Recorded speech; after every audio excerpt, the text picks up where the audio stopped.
Hi అండి, నమస్తే. Happy Sunday అందరికీ. వన్ థింగ్ అండి, చాలా రోజులు బట్టి మీతో షేర్ చేసుకోవాలనుకుంటున్నాను. ఒకసారి చూసారా నా బ్లౌజ్ ఎంత లూజ్ అయిపోయిందో తెలుసా? మా కొడుకు, కోడలు అండ్ నా హస్బెండ్ ముగ్గురు కలిసి పుచ్చిపేట మండలానికి వెళ్ళి మేము బ్రతకలేకపోతున్నామండి, మా పరువులు తీసేస్తుందండి. ఎందుకంటే మొన్న కొంతమంది లేడీస్ వాళ్ళ ఫోన్ కాల్స్ గురించి నేను చెప్పాను కదా, నాకు కాపురం తీశారని చాలా విషయాలు చెప్తున్నాను కదా. వాళ్ళ పరువు పోతుందంట, బ్రతకలేకపోతున్నారంట. సో నాకు పుచ్చిపేట మండలం మరి ఎస్ఐ గారు ఫోన్ చేశారు. యాక్చువల్లీ నాకు ఆయన బాగా తెలుసు.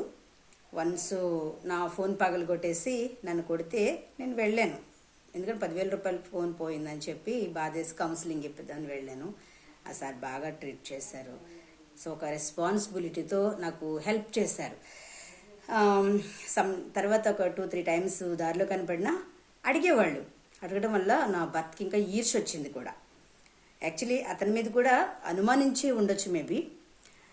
ఆ సార్ ఫోన్ చేయటం జరిగింది. అమ్మ నీకు యథా స్థానంలో మేము తీసుకువెళ్తాం, సెక్యూరిటీ ఇస్తాము, అది ఇదని చెప్పడం జరిగింది. So I'm happy. బట్ వాళ్ళు ఓన్లీ వీడియోలు ఆఫ్ చేయడానికి మాత్రమే వెళ్ళుంటారు. భార్య అవసరం లేదు, కోడలు అవసరం లేదు, తల్లి అవసరం లేదు. సో అది సందర్భం. ఓకే.